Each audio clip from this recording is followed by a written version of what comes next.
I'm Paul Levinson, and welcome to Light On, Light Through, episode 147. Trump's banning of TikTok is a violation of the First Amendment. Well, news just came across today that September 18th, 2020, that the Trump administration is banning TikTok in the United States. It's going to start pretty soon with not allowing anyone to download TikTok or new versions of TikTok if they already have TikTok. And then in November, it will proceed to an outright ban on TikTok. Now, it just so happens that I'm teaching a course, Freedom of Expression, in the graduate program in the Communication and Media Studies Department at Fordham University.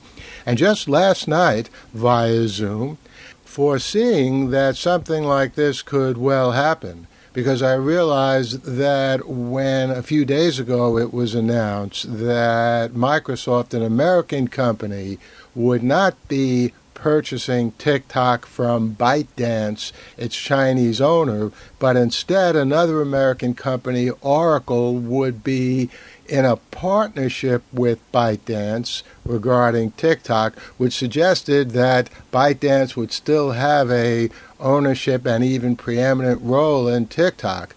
When that was announced a few days ago, I realized that here we had a potentially big First Amendment issue brewing, a violation of what is known as the public's right to know. So I talked about this in great detail last night. I'm going to play you the audio recording of just me talking, no student questions or anything, so everyone's privacy will be respected. So it's just the lecture part of my class last night. It's about 25 minutes or so. The sound quality, as always, isn't the greatest, but I think you'll be able to hear everything. And then, after that lecture, I'll have a few more things to say. The Light on Light Through podcast. I always join anything that I can, anything that'll have me. That's why I joined TikTok. But I was therefore especially interested in what happened with TikTok. So to give you a little background on this. First of all, TikTok is owned by a Chinese company that is a company whose headquarters are in mainland China, called ByteDance, ByteDance. And they started a very successful operation that has another name. Some of you may know what it is. I never really focused on it in China, but pretty much on the success of that, they opened up TikTok here in the United States. And it's been doing very, very well. You know, people get tired of Twitter after a while. They get tired of Instagram. I don't know. TikTok has the durability of Instagram and Twitter. It's still a little too soon to tell. But TikTok has been grown by leaps and bounds. And one of the things we've already talked about in this class, and again, everything is sort of interconnected, is that apropos of right to peaceably assemble, many of those demonstrations have taken place outside of Trump rallies. And this goes back to 2016 when there wasn't COVID. Now, when there is COVID, you know, demonstrations in general become more dangerous, not to mention that the people who are inside at one of these rallies, they're not in the safest condition. As I think I mentioned, somebody who ran for president in 2012 attended Trump's Tulsa, Oklahoma rally a few months ago and caught the coronavirus and died, you know, very sadly. But there was something else about that Tulsa, Oklahoma rally. It didn't have that many people. I mean, there were enough people for this poor guy to catch the virus and get sick, but it was not in any way packed. And the reason that it wasn't packed is the people who organized the rally on behalf of Trump thought that it was already packed. They thought that everyone who was going to come had, you know, basically reserved the seat, and they couldn't give anybody any more seats. But in fact, it was not at all packed. And it was one of the most poorly attended rallies in the whole history of Trump's campaign. It's very easy to manipulate digital data and make it seem that a lot of people are signing up, reserving to come to the rally, when in fact they're not. And it turned out that the reason that there were so few people at the rally, not enough, sadly, to protect everyone's life from getting the deadly virus, but more than enough to make the rally an embarrassment for Trump. So Trump never said this, but I think there's no doubt that Trump's animus towards TikTok came from that. Trump hates to be embarrassed. He prides himself on drawing huge numbers of people to his rallies. I have no idea if this is true or not, but I'll just hazard a guess. He cares far more about his rally being poorly attended than he does about somebody who lost his life at the rally. I don't know that for a fact. It's just a surmise on my part, but I think it's a reasonable assumption. Because shortly after that, TikTok had been around for a while. Suddenly, Trump and some of his supporters began making noise about TikTok, that it's dangerous. Why is it dangerous? Not because, they spoofed Trump's rally. It's dangerous because the Chinese are the ones who own it. And to understand that, this relates to COVID in yet another way. Although most people, and in fact every medical authority and professional researcher who have looked into the matter, don't think that China did anything wrong. It wasn't China's fault that the virus originated in Wuhan province. But if you listen to Trump, he still calls it the Chinese virus. That's a kind of propaganda, constant repetition, exaggeration. Yeah, it initially started from China. Doesn't really matter where these things start. The Spanish flu actually started in the United States, but people keep calling it the Spanish flu. It's not really fair to Spain. But Trump has had it in for the Chinese for a while, and he thinks that the Chinese are working against Trump's reelection. If that's the case, good. I'm very happy to hear that. But Trump obviously isn't happy to hear that, and he has been wanting to, in some way or another, stick it to the Chinese government, crack down on them, and this event, or for the most part, non-event in Tulsa, Oklahoma, gave him the final push. And so he began saying, we have to do something about TikTok. It's owned by China. COVID virus originated in China. I'll say something, I'm pretty sure they didn't do it deliberately. That kind of like faint statement, which all it does is raise suspicion.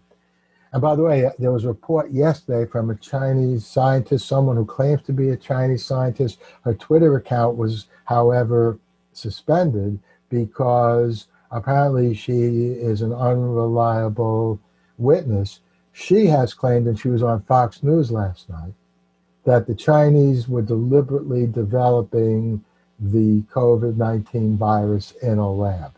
She is the only one who thinks that. And again, medical authorities, you can tell biologically by looking at the nature of the virus whether or not it was spliced together, in a gene splicing way that it was artificially created, or whether it naturally evolved. I'm not a biologist, but I've looked into this a little. That's a very accurate test, and a lot of people have looked at the virus, and it looks like a natural virus. So with that in mind, Trump began blustering. We may have to shut down TikTok here in the United States. And, when I heard that, it was like a dagger to my heart, because I wouldn't have been able to break out my dance moves on TikTok anymore. Obviously, a lot of people enjoy TikTok. They began to get upset about it. The next thing that happened is it was announced that Microsoft was offering ByteDance a deal to buy TikTok. Now, here's where we get to this very interesting First Amendment issue, which I was going to talk to you about anyway. And as I'm increasingly saying to all of my classes, one thing I have to thank Trump for is he constantly is doing things which work perfectly in with the curriculum of the class and give a great example of what I was going to talk about. So if I ever write a book about Trump, I'm going to thank him for providing so much good material. And what I was going to talk to you about anyway, sooner or later, is something called the public's right to know. Now, I told you a little bit about it in my email. First of all, does the phrase the public's right to know appear anywhere in the First Amendment? The answer is no. That phrase does not appear in the First Amendment. So what does it have to do with the First Amendment? Well, pretty much, ever since the First Amendment was written and enacted, people have been debating, wondering, inquiring into the question of what is it ultimately that the First Amendment is trying to protect. Now, it says, Congress shall make no law abridging freedom of speech or the press. So clearly, the First Amendment is protecting my right and your right to speak, or the right of people to peaceably assemble, which we discussed tonight and we discussed last week. Clearly, the First Amendment is protecting that, the right of people to peaceably assemble. But what about not getting in the way of, not interfering in any way with freedom of the press?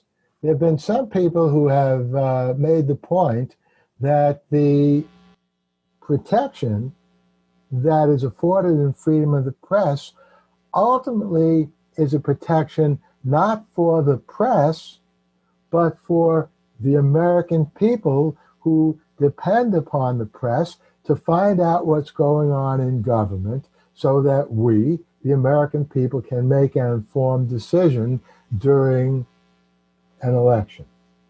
And as a matter of fact, throughout the time. That's an interesting proposition, isn't it? That ultimately what is being safeguarded in the First Amendment are not the media. They're not the ultimate objects of and intended recipients of the safeguarding. It is the people who rely on the media. That's what's known as the public's right to know. That Congress shall make no law abridging freedom of the press because we in America have the right to know. But now you run into a very, I think, interesting question. What do you do with a report that's available, for example, at first, only on the BBC, the British Broadcasting Company? Does the First Amendment protect the BBC's capacity to broadcast here in the United States? Some people have argued no, because the BBC is press, it's part of the press, but how could our Constitution have anything to say about a United Kingdom medium, the BBC? But there are other people who have argued that, well, it doesn't matter where the information comes from. Since the First Amendment ultimately is supposed to protect the public's right to know, the First Amendment would therefore protect the BBC's right to broadcast here in America. Because were that interfered with by our government, we, the American people, would be deprived of that right to get that information that the BBC is providing. Now, let me just mention that today, in the year 2020, and for at least ever since, just off the top of my head, we went back to the dawn of radio in the 1920s and 30s. Ever since then, anything that's broadcast on the BBC, even if they're not available here in the United States, is going to be picked up by CNN, NBC, Fox News, the New York Times, etc. So the example that I gave would have been much more pertinent in an age where there wasn't instant worldwide communication. But the question still remains. Are Americans, by virtue of the First Amendment, entitled to receive whatever the BBC is broadcasting to us? What about Radio Moscow, or whatever the name is of the Russian broadcasting system? They might be broadcasting something that's complete propaganda. Do they have the right to broadcast in this country? Well, if you believe that the First Amendment is protecting our right to know anything that we choose to know, then the answer would be yes.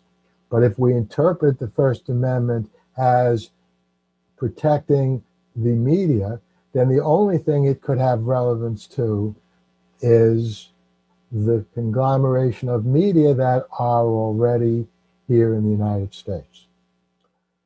So before I ask for your opinion on this, let me just sort of round out this story.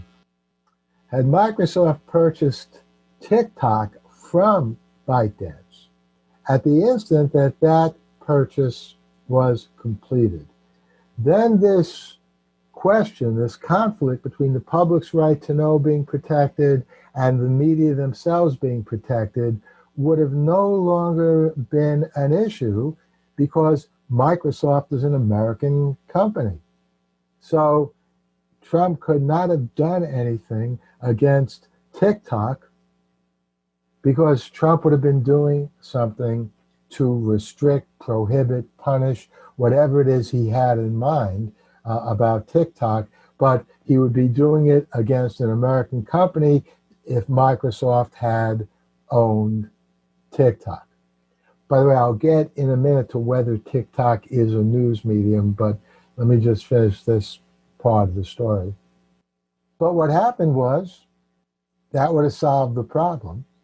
But what happened was, ByteDance turned down Microsoft's offer and instead decided, and this is their word, to quote, partnership, unquote, with another American company, Oracle. And it's unclear to just about everyone what that means, partnership. It sounds like Oracle will be helping ByteDance develop TikTok more effectively in the United States. That seems to me a lot different than Microsoft buying TikTok from ByteDance and then doing whatever it wants with TikTok in the United States. So today is September 17th. We have under 50 days between now and the election.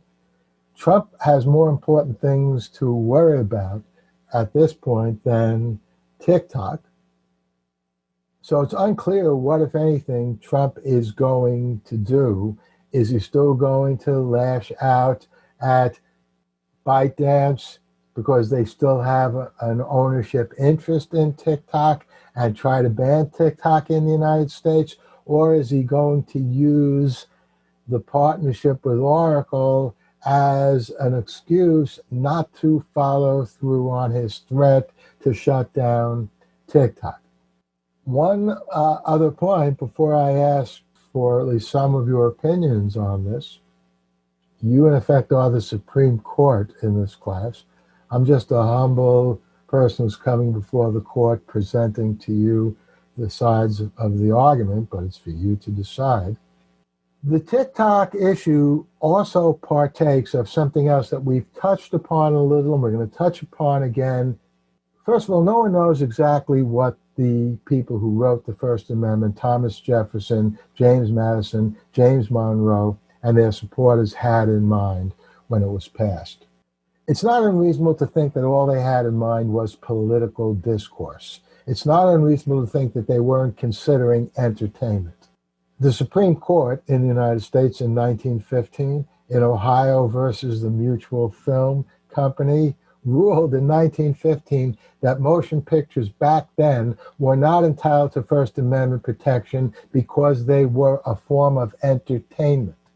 And the Supreme Court back then, were distinguishing between motion pictures as a form of entertainment and the press, which they saw as a medium for expression of political opinion.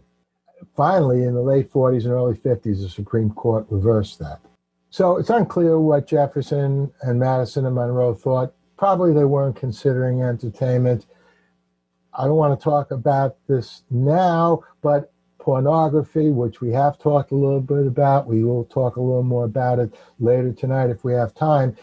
Pornography figures in on this issue at another part of the issue because it's more than entertainment. It entails issues that are more than just entertainment.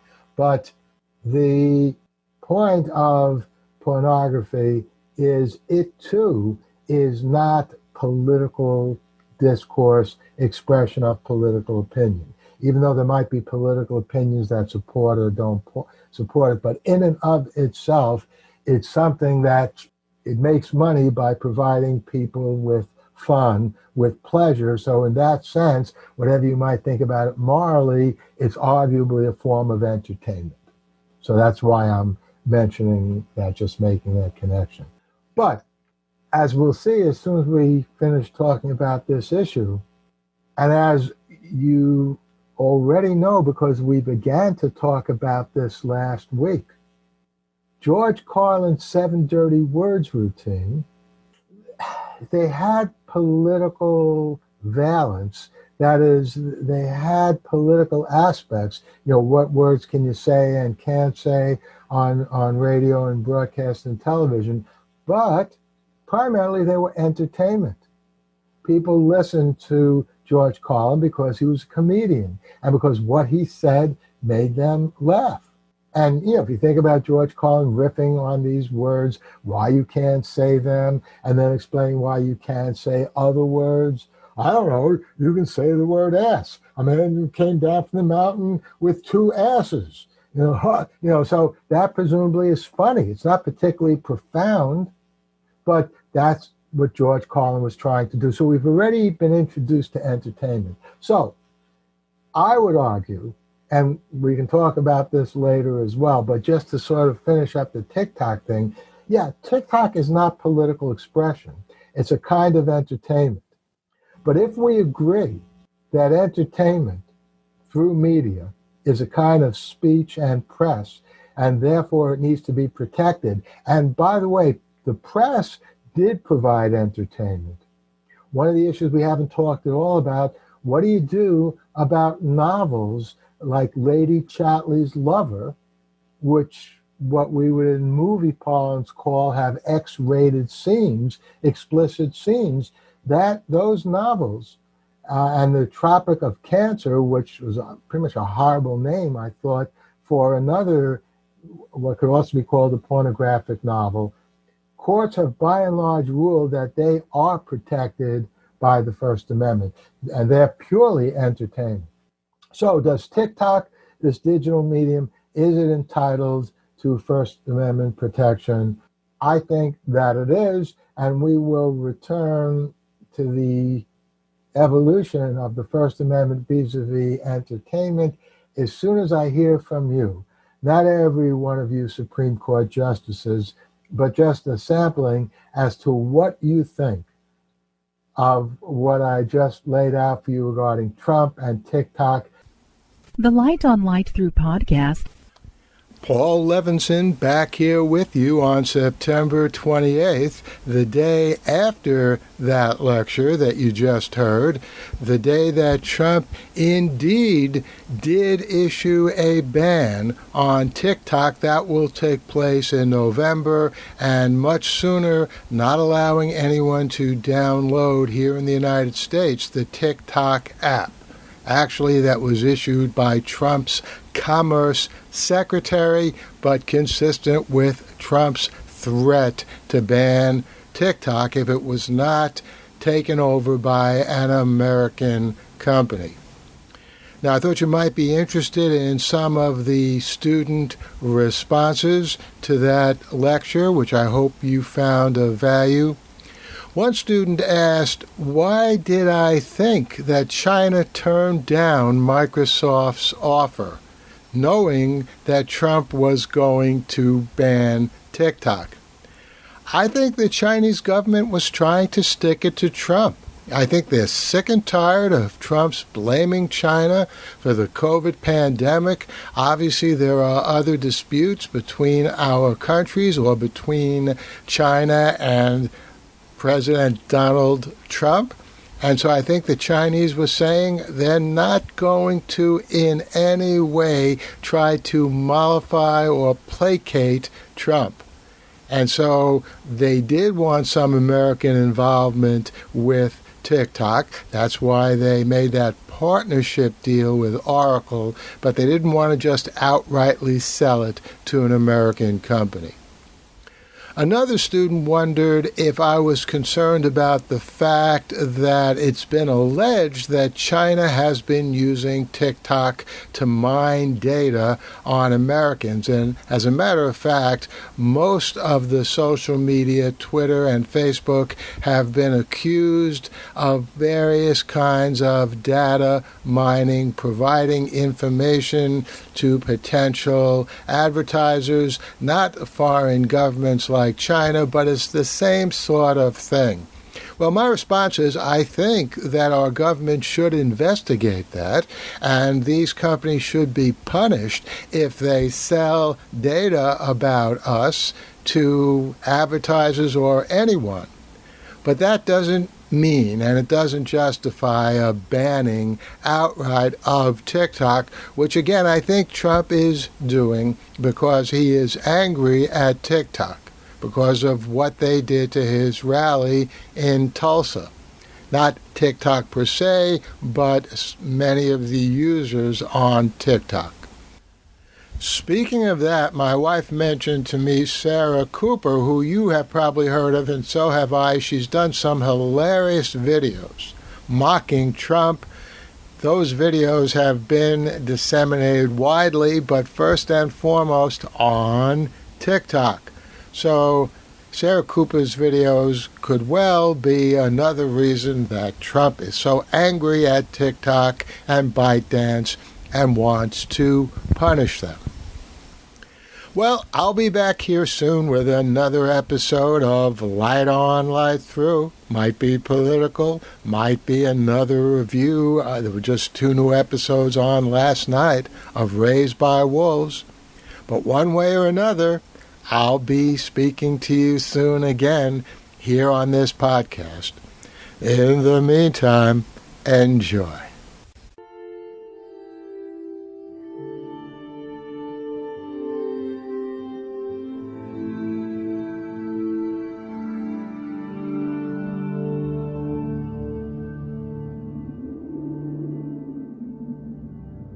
Athens, 2042 AD. She ripped the paper in half, then ripped the halves, then ripped what was left again into bits and pieces of history that could have been. Sierra Waters had read once that, years ago, it was thought that men made love for the thrill, while women made love for the sense of connection it gave them. Curled Up with a Good Book says, Sierra Waters is sexy as hell. You can find out more about The Plot to Save Socrates by Paul Levinson at theplottosavesocrates.com.